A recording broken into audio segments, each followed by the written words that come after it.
Fat girls deserve to die. Mountain Man rescued her from train tracks. Fat girls deserve to die. The world will thank me for this. The words fell like stones onto the cold iron rails. Dawn had barely touched the sky over the outskirts of Iron Hollow when Bartholomew Crane finished knotting the last length of rope around his stepdaughter's swollen ankles. Autumn Rose Hale lay flat on her back across the tracks, wrists and legs lashed tight to the steel, her breath turning to thin ghosts in the frosty air. Her dress, a simple faded blue cotton thing, strained across her soft body as she struggled, every movement grinding her skin against the unforgiving metal. "Please, Papa, don't do this," she choked, voice already hoarse from crying through the long walk out of town. "I'll eat less. I'll work harder. He slapped her hard enough that her head struck the rail with a dull clang. "You'll do nothing. You've already eaten us out of house and home. No man will take you. No job wants you. You're a mouth with no worth." He leaned closer, his breath sour with last night's whiskey. "The 6 o'clock freight will solve what you never could." A few yards away, her mother stood with her shawl clutched tight around her thin shoulders, eyes fixed on the gravel at her feet. "Bartholomew, maybe we don't have to." "You had your say," he snapped without looking back. "You chose her over sense for years. Now we choose survival." Autumn's heart hammered against the iron beneath her. Every insult from childhood, pig, burden, waste of bread, seemed to echo with the faint, distant whistle she now heard drifting up the valley. A train, too far to see, close enough to feel in her bones. "I don't want to die," she whispered, more to the gray sky than to either of them. "I swear I don't. I haven't even been kissed yet. I haven't seen the ocean. I haven't—" Her voice broke. Bartholomew straightened, dusted off his hands as though he'd merely finished tying a bundle of logs. "The engineer will think you slipped. Maybe he'll feel bad for a day or two. Then everyone will forget." He spat onto the gravel. "A clean accident. The town won't pity a fat girl for long." He grabbed his wife's arm and pulled her away. She glanced back once, just once, eyes wet and hollow. "I'm sorry, Rosie," she whispered, barely audible over the wind. "I'm so sorry." Then they were gone, swallowed by the mist curling between the pines. Silence closed in. The rails hummed almost imperceptibly beneath Autumn's spine, a low, rising tremor that told the truth better than any clock. The whistle sounded again, louder now, echoing off the rocky hillsides. Her breaths came in shallow bursts, fogging the air above her face. "Help!" she screamed, voice cracking. "Is anyone there? Please, I don't want to die." Only the crows answered, black specks circling high above. Somewhere beyond the tree line, the forest shifted. A tall figure paused among the firs, hand going still on the leather strap of his rifle. Elias Blackwood, trapper, recluse, the man the town called the mountain ghost, tilted his head, listening. A scream, thin and desperate, rode the wind down to him. Behind it, the hungry thunder of an approaching train. He broke into a run.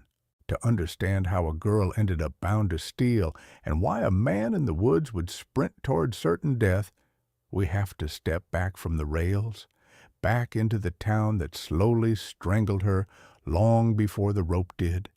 Autumn Rose Hale had been born round-cheeked and soft, the kind of baby strangers cooed over.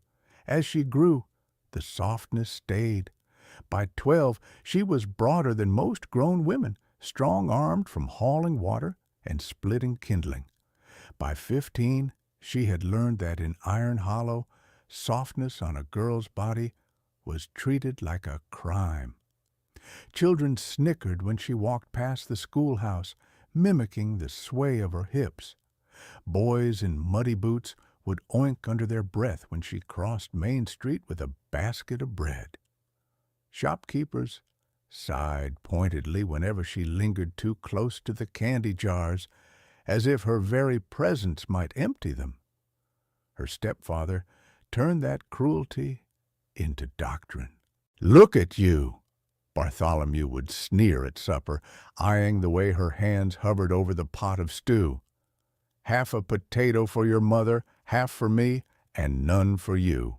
You've eaten 3 lives' worth already."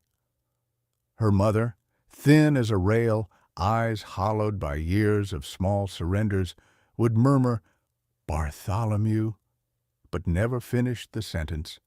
She always dropped her gaze first. Autumn learned to keep her shoulders hunched, to fold herself smaller, as if she could disappear into the seams of her worn dresses. She woke early to fetch water, chopped wood until blisters tore across her palms, scrubbed floors until her knees ached, hoping sweat and effort might carve her into something acceptable. It never did. In town, the sheriff himself once joined the chorus. It had been a bitter January afternoon. Autumn had carried a sack of flour from the general store, slipping on a patch of ice and sprawling across the street. The flour burst, white dust puffing around her like a cruel parody of snow. Laughter erupted from the boardwalk. "Careful there, Miss Hale," Sheriff Dugan drawled from where he leaned against a post, thumbs hooked in his gun belt. "You fall too hard, we'll have to send word to the railroad that a landslide's blocking the tracks." The men around him chuckled. Autumn scrambled up, cheeks burning, hands shaking as she gathered the torn sack. The sheriff tipped his hat lazily, as though he'd just paid her a compliment, instead of branding her humiliation into the memory of everyone watching. She went home that day with flour in her hair and a bruise blossoming on her hip. But what hurt most was the realization that authority itself laughed at her. After that, the insults escalated. "The Hale hog," boys whispered. "The walking famine." Someone scratched into the back wall of the feed store.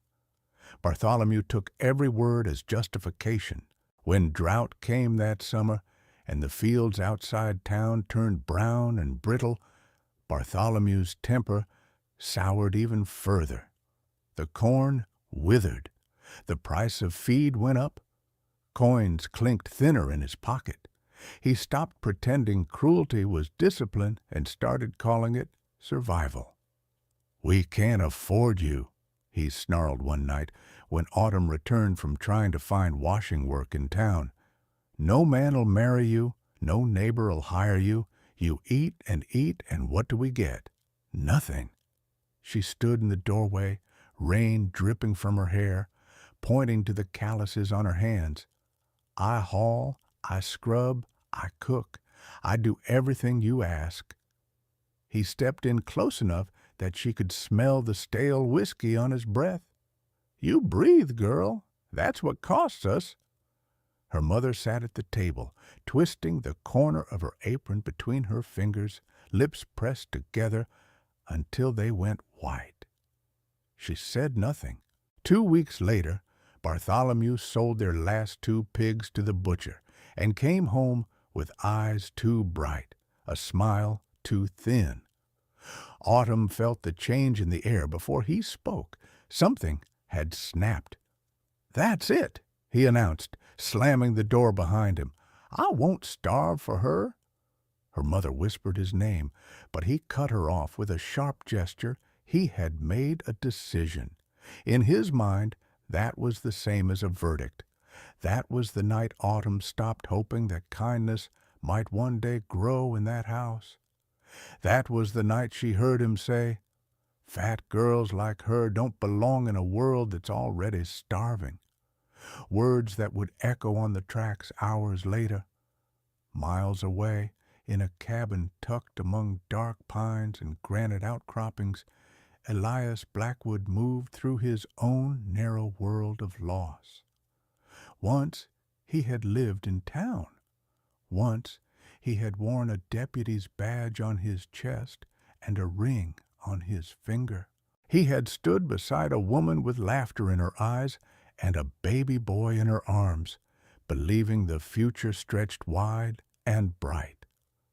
Then the lamp had fallen. Some nights he still woke with smoke in his lungs. Rebecca's scream lodged in his chest, the farmhouse collapsing in on itself in a storm of sparks. It hadn't mattered that the sheriff slapped his back and said, "You did all you could, Blackwood." Elias knew that all he could had not been enough to pull his wife and son from the flames. So he turned his back on Iron Hollow. He walked into the mountains with his rifle and his grief and built a life measured in pelts and seasons instead of people and promises. In town, they called him a ghost. In the hills, the animals learned to recognize the sound of his boots on the needles and stayed just far enough away. He came down only when he had to, trading furs for coffee, nails, lamp oil. Each trip reminded him why he preferred the trees. The same hunger that had eaten at him after the fire seemed to claw at everyone's faces now. Hunger for food, for land, for someone weaker to blame. He'd heard talk of the Hale girl in passing, the way men spoke about her at the saloon when they thought cruelty was a form of wit. Seen her squeeze through the bakery door? Thought the hinges would snap? Should hitch her to a plow, get some use out of her weight? He never laughed. He simply finished his drink, made his trades, and climbed back to where the air felt less rotten. On the morning the freight train was due, he hadn't intended to be anywhere near the tracks. A storm had stripped branches from the higher ridge, and he'd gone to check the trap lines he kept in the lower valley. The fog lay thick over the ground, muffling sound, painting the world in shades of silver and gray. He heard the whistle first, a distant hollow note he'd long since learned to ignore. Iron and steam were town noises, not his. But then he heard something else beneath it, thin and raw, slicing through the blanket of fog. Help. Someone. Please. He stopped dead. Wind could play tricks. Grief could too. Sometimes, on the worst nights, he thought he heard Rebecca calling his name from the tree line. He forced himself to listen harder. Please, I don't want to die. That was no echo from his past. That was here, now, a human voice threaded with terror. He broke into a run without another thought, branches whipping at his face, boots sliding on damp moss. As he crested the last rise, the fog thinned just enough to reveal the iron rails glinting ahead, and a figure lashed across them, dress spread like a crumpled blue flag, ropes biting into pale flesh.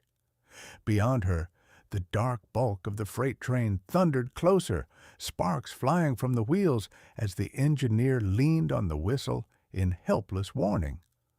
Elias swore under his breath, lungs burning as he hurled himself down the slope. The ghost of the mountains was about to step into the world of men again, whether he wanted to or not. The train was close enough now that Autumn felt the rails trembling beneath her spine. Each vibration shot up through her bones, rattling her ribs, turning her breath into small, broken gasps. She tried again to twist her wrists free, but the rope only burned deeper into her skin. Then the fog split. A man burst through it like a force thrown from the earth itself, broad-shouldered, long-legged, black hair tied at his nape, a rifle slung across his back. His boots hit the gravel, skidding hard as he dropped to his knees beside her, his face hard weathered, fierce, locked onto hers. "Hold still," he said, already reaching for his knife. Autumn shook violently. "The train? I see it. But you can't, you won't make it." I said, "Hold still." He flicked the blade open and slashed at the ropes around her wrists. The train's whistle screamed again. Closer now, louder, the sound scraping down her spine like claws. She could see the glow of the headlamp through the fog.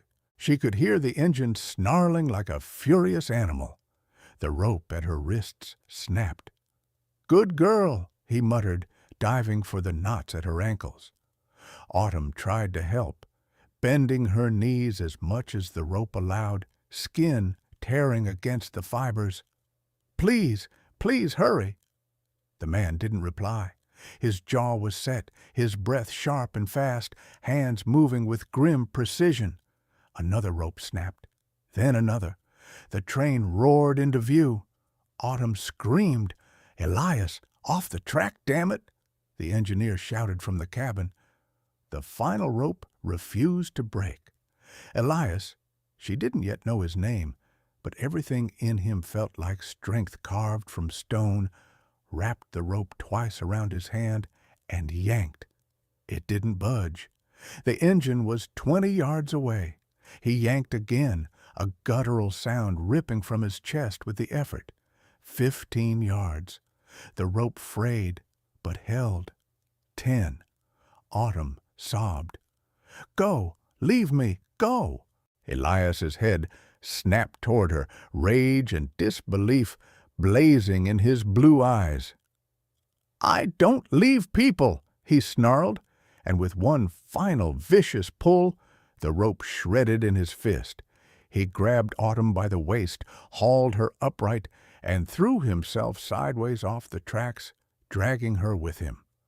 They tumbled down the embankment as the train screamed past, the wind off its steel body hitting them like a punch. Gravel tore Elias's palms. Autumn's shoulder struck the ground hard enough to knock the air from her lungs. The train roared on, car after car clattering by, the scream of metal filling the valley. Sparks showered the rails where the engineer slammed the brakes. Neither Elias nor Autumn moved until the caboose shrieked past them and vanished into the fog. Silence fell like snow. Autumn lay half-crushed beneath Elias's weight, her heart pounding so violently she thought it might burst. Elias braced himself above her, one hand sunk into the dirt, breath heaving, eyes locked on the spot where the train had been. Only when he felt her trembling did he finally turn toward her. "You alive?" His voice was hoarse. She managed a nod. "Good." He pushed himself upright and gently helped her sit. Her wrists were raw, her ankles were bleeding, her entire body shook uncontrollably. "Who did this to you?" he asked, voice low. Autumn swallowed, lips quivering. My father." Elias fell still. "And your mother let it happen?" Autumn's eyes filled with tears. She didn't stop him. For a long moment, Elias didn't speak. The wind moved around them, bending the grass, carrying away the last echo of the train's whistle. Then he said, "Get up! You're coming with me!" Autumn flinched. "Where? I can't go home." "You won't?" He rose and held out his hand. His palm was scraped and bleeding, but steady. Autumn stared at it. She wasn't used to hands offered to her. Mostly, she'd seen fists, or fingers pointing her toward kitchens and chores, hands that pushed, hands that punished. But this one was waiting, patient. She slipped her trembling fingers into his. He pulled her to her feet with surprising gentleness. When her knees buckled, Elias caught her, supporting her with an arm around her back. "You're hurt," he said. "You're cold, and that's a long way from being safe." He removed his coat, a heavy buffalo hide garment lined with wool, and draped it around her shoulders. It swallowed her completely, warm and smelling faintly of pine smoke. Autumn clutched it closed. Who are you?" "Elias Blackwood." The name echoed somewhere in her memory.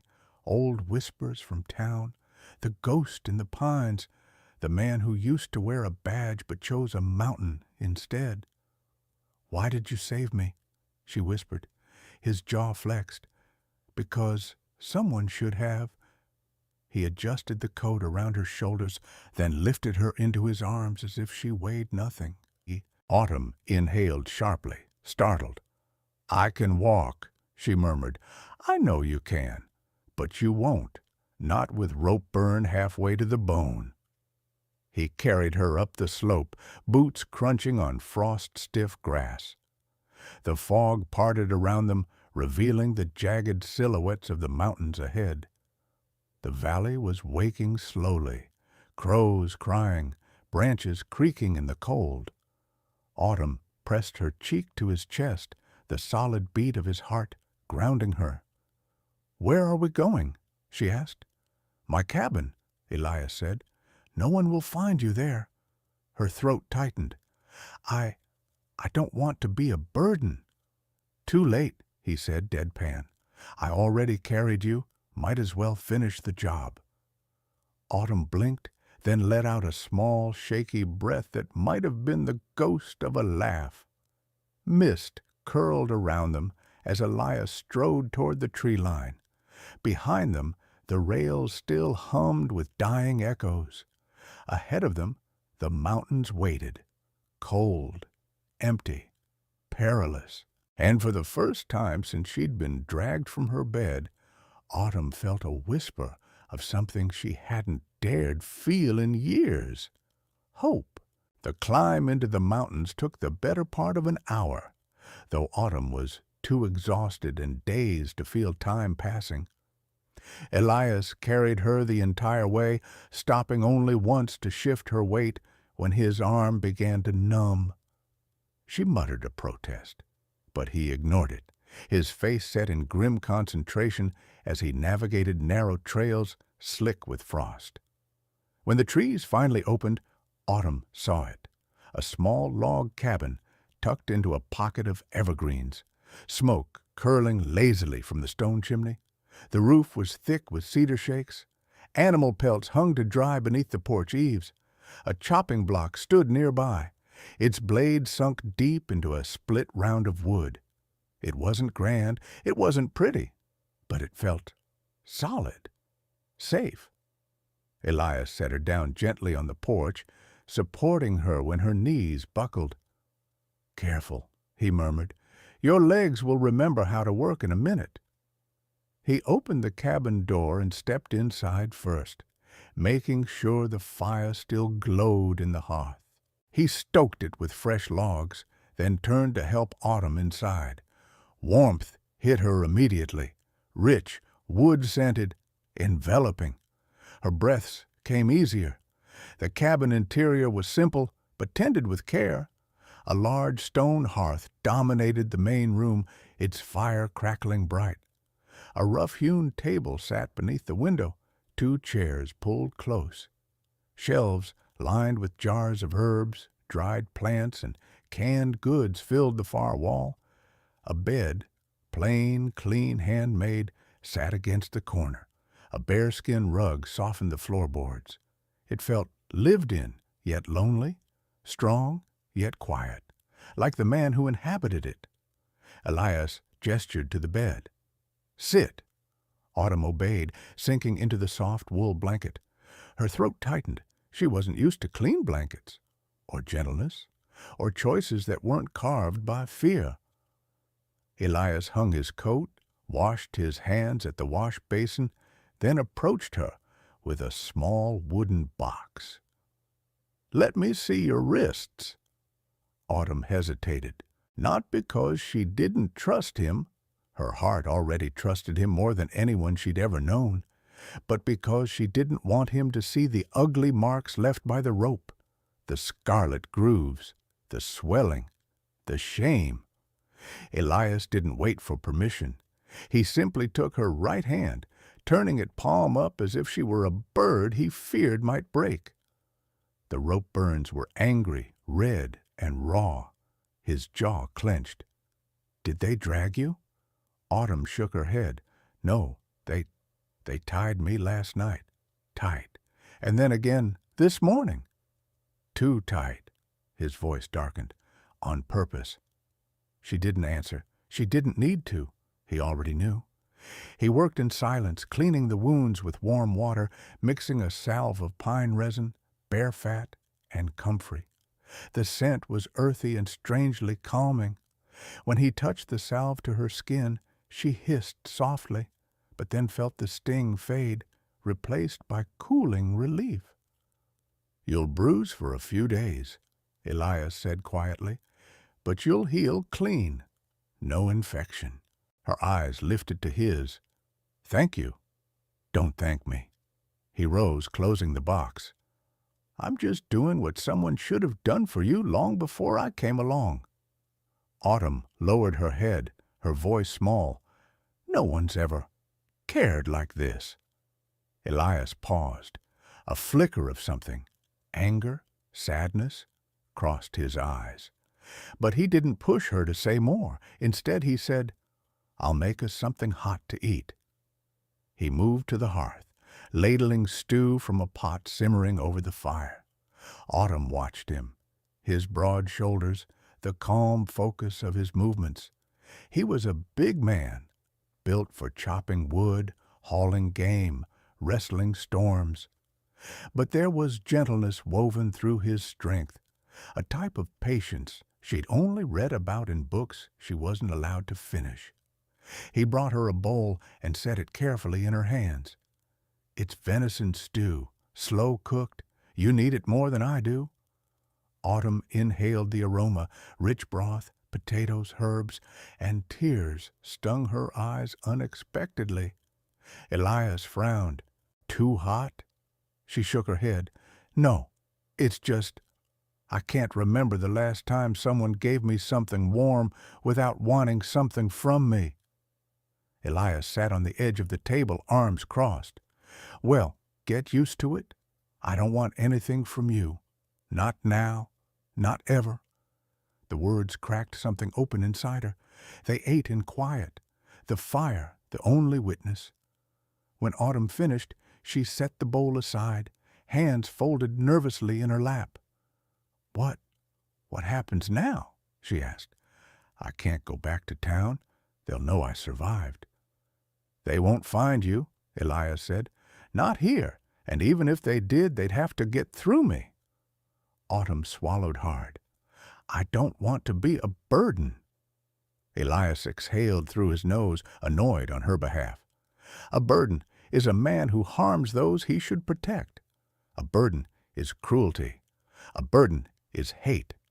You're just a girl who needs time." Autumn looked down, cheeks warming. "But what if I stay too long?" "There's no such thing," Elias said simply. The wind howled outside, shaking the shutters. Autumn flinched, and Elias noticed. "You're safe," he murmured. "This cabin's weathered worse storms than that." Autumn wrapped her arms around herself, shivering. "I don't know how to live in a place like this. I don't know how to do anything useful." He tilted his head. "You survived being tied to a train track. That's useful enough." The comment wasn't meant to be humorous, but Autumn let out a soft, surprised laugh anyway. Elias's mouth twitched, almost, but not quite, a smile. As dusk deepened, he rose to check the traps outside. "I won't be long. Keep the fire fed."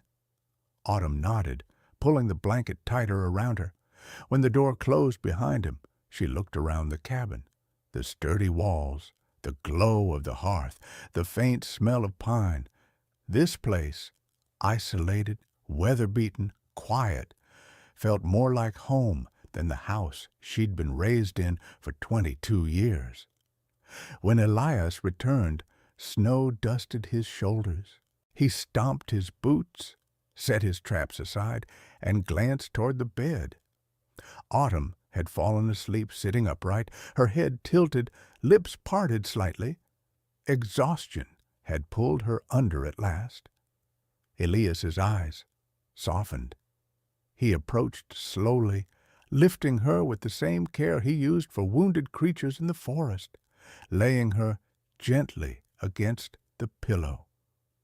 He tucked the blanket around her, unsure why the sight of her sleeping made something inside his chest ache. Before he stepped back, she murmured in her sleep, "Don't leave." Elias froze. He knelt beside the bed, resting a hand lightly on the blanket near her shoulder, not touching her, but close enough she might feel anchored. "I'm not going anywhere," he whispered. "Not tonight." Autumn's breathing eased. Elias sat back, letting the fire cast long shadows across the cabin walls. For years he'd lived alone because he believed he deserved nothing else. But now, in the quiet flicker of firelight, watching a girl who had nearly died sleep safely for the first time in her life, he felt the faintest, strangest pull of something he hadn't felt in more than a decade. Possibility. Autumn woke before sunrise, startled by a nightmare, a flash of iron rails, a scream swallowed by wind, a train's headlamp burning through fog. She bolted upright, breath ragged, hands gripping the wool blanket. The cabin was still dim, lit only by the dying glow of embers. But she wasn't alone. Elias sat in the wooden chair beside the bed, elbows on his knees, head bowed in exhaustion. He must have stayed awake all night. His boots were still on. His coat hung nearby, drying from snow.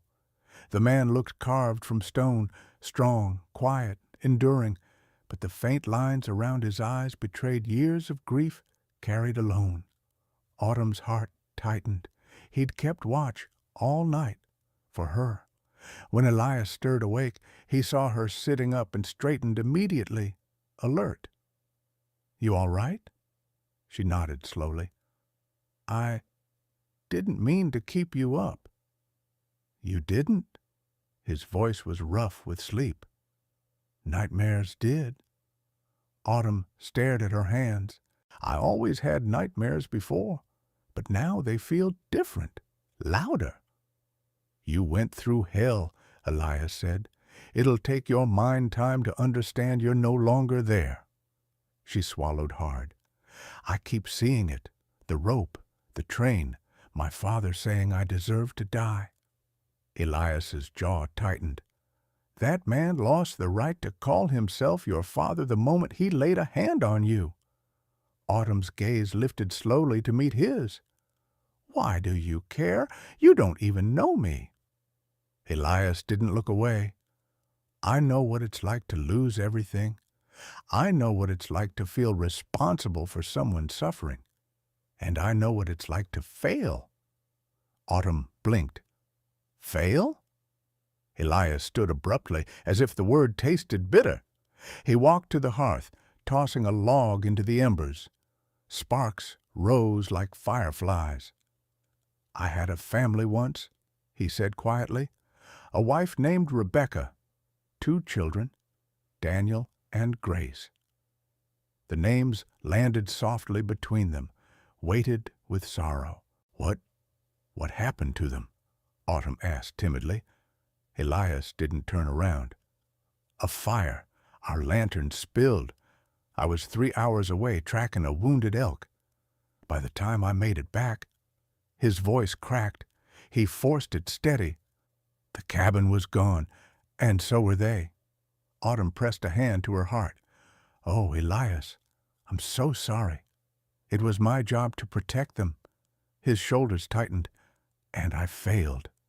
"You didn't." Autumn stood, legs shaking but determined. She walked to him, stopping just behind his broad back. "What happened wasn't your fault." Elias exhaled, a harsh, disbelieving sound. "I wasn't there." "And you blame yourself for that?" Autumn whispered. "But you can't spend your whole life punishing yourself." Elias finally turned. The pain in his eyes was ancient, carved deep. But there was something else, too. Something softer, unfamiliar, like a man seeing sunlight after years in darkness. "You speak like someone who's carried too much," he murmured. Autumn let out a trembling breath. "I have." He gestured for her to sit. She did. And for the first time, she told someone the truth. She told him about the years of insults, how her weight had become the target for every cruelty, how Jeremiah would snap at her for eating too slowly or too quickly or too much or too little, how neighbors whispered behind her back, how her mother looked away every time the blows came. "I learned to stay quiet," Autumn said, "to make myself small, to disappear, because every time I existed too loudly, he would remind me I was worthless." Elias crouched before her, meeting her eyes. "I don't want you to disappear, and you're not small, not in the ways that matter." Her breath caught. His words slipped into the cracks inside her like warm light. But the moment didn't last long. A sudden, distant sound rolled through the valley, a sharp metallic echo that didn't belong to the forest. Elias stiffened immediately. "What was that?" Autumn whispered. "Rifle shot," Elias said. "Too far for hunting, too sharp." Her blood ran cold. Could it be? "It could," he admitted. "If your father realized the train didn't kill you, he might have thought you ran, or someone saw me carrying you." Autumn's heart pounded. Are they coming here?" "I don't know." Elias rose and checked the window. "But I need to make sure they don't find you." He grabbed his rifle from the wall. Autumn stood quickly. "No, you can't go out there alone." "I can and I will." His voice softened. "I've lived in these mountains most of my life. If someone's tracking us, I'll find them before they find you." Autumn stepped forward and clutched his sleeve. "Elias, be careful." His gaze lowered to her hand, a small, trembling hand holding on to him like he was the last safe place on earth. When he looked back up, something fierce flared in his eyes. "I'll come back," he promised. "Swear it." "I swear." He shrugged on his coat, slung the rifle over his shoulder, and slipped out into the gray morning mist. Autumn stood frozen long after the door closed, listening to the silence. The cabin felt suddenly too empty, too cold without him. Hours passed. Autumn tried to keep busy. She swept the floor, cleaned the table, stoked the fire. But fear gnawed at her with every minute that ticked by. Her mind replayed what Jeremiah might do if he found Elias, if he found her, if he realized she had survived. By late afternoon, she couldn't sit still. She paced, she wrung her hands, she prayed silently to a God she wasn't sure listened anymore. Then a branch snapped outside. Autumn gasped. Footsteps approached the porch, heavy, slow. She stumbled back from the door. Another step. Her breath hitched. And then the latch lifted. Autumn's knees nearly buckled from relief when Elias stepped inside, brushing snow from his shoulders. But before she could speak, she saw the tension in his jaw, the hardness in his eyes. "You were right," he said quietly. "Someone's looking for you." Her heart sank. "My father?" "Not just him." Elias set his rifle down. "3 men, fresh tracks near the South Ridge. One of them was your father. The other 2 didn't look like locals." Autumn's throat tightened. "What do we do?" Elias stepped closer, his presence filling the room with a steady, anchoring strength. "We prepare," he said, "and we don't run, not this time." Autumn looked up at him, really looked, and realized something with a jolt. He wasn't just fighting to protect her. He was fighting because she mattered to him. And that truth lit a quiet, powerful fire inside her. "Tell me what to do," she whispered. Elias nodded once. "First," he said, touching her shoulder gently, "you breathe. You're not alone anymore." A warm flush spread through her chest. No, she wasn't. Not anymore. The next morning dawned cold and brittle, the kind of morning where sound traveled far and fear traveled farther. Frost crusted the windows. The trees stood silent and tall, like witnesses waiting for a verdict.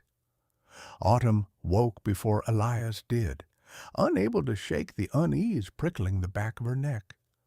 Elias had slept in the chair again, rifle propped against his leg, one hand resting lightly on its stock, even in sleep. Autumn didn't know if it comforted her or broke her heart. She rose quietly, but the moment the floor creaked, Elias's eyes snapped open, alert, focused, ready. "You shouldn't sleep like that," she whispered. "Your neck must hurt." "I've slept in worse places," he said. His voice was soft but strained, like a bowstring pulled too tight. He stood, rolled his shoulders, checked the rifle, then turned fully toward her. "They'll come today." Autumn swallowed hard. "How do you know?" "Tracks were fresh yesterday. They're moving fast. They'll want to reach higher ground before snowfall tonight. If they want to search the ridge, they'll have to pass near here." Autumn gripped the back of a chair. "Then we should hide, or leave before they come." Elias shook his head. "If we run, we leave a trail. They'll follow, and they'll catch us tired. This cabin is the strongest ground we have." Autumn stared at him. "They're dangerous, Elias." "So am I," he said simply. She didn't doubt that. She had seen it in the way he moved through the woods, the way he handled the rifle, the way he looked when he promised to come back. Elias Blackwood was not a gentle man, but he was a good one. A knock suddenly split the air. 3 sharp blows. Autumn froze. Elias's expression didn't change, but his entire body went still. A second knock followed, slow this time, deliberate, mocking. "Elias," Autumn whispered, fear tightening her voice. He held up a hand. "Stay behind me." The third knock wasn't a knock at all. It was a fist slamming into the door hard enough to rattle the hinges. Then a voice, Bartholomew Crane's, oily, hateful, too familiar. "Open up, mountain man. We know you've got her in there." Autumn's breath caught in her throat. Elias moved quietly to the door, positioning himself slightly to the side so no bullet could catch him through the wood. He lifted the latch but didn't open it. Instead, he spoke through the door. "You're trespassing on my land." Bartholomew laughed. "Then you ought to keep better watch. A fat girl wanders into your yard and suddenly you think you get to play hero?" "She didn't wander anywhere," Elias replied, voice steady. "You left her to die." "That's family business," Bartholomew snapped. "No," Elias said. "That's attempted murder." A pause. Heavy. Dangerous. Autumn could hear the other men outside shifting, boots crunching on ice. The sound made her stomach twist. Bartholomew's tone turned sharp. "You don't want trouble with the railroad, Blackwood. These men aren't locals. They don't care about your woodsman pride.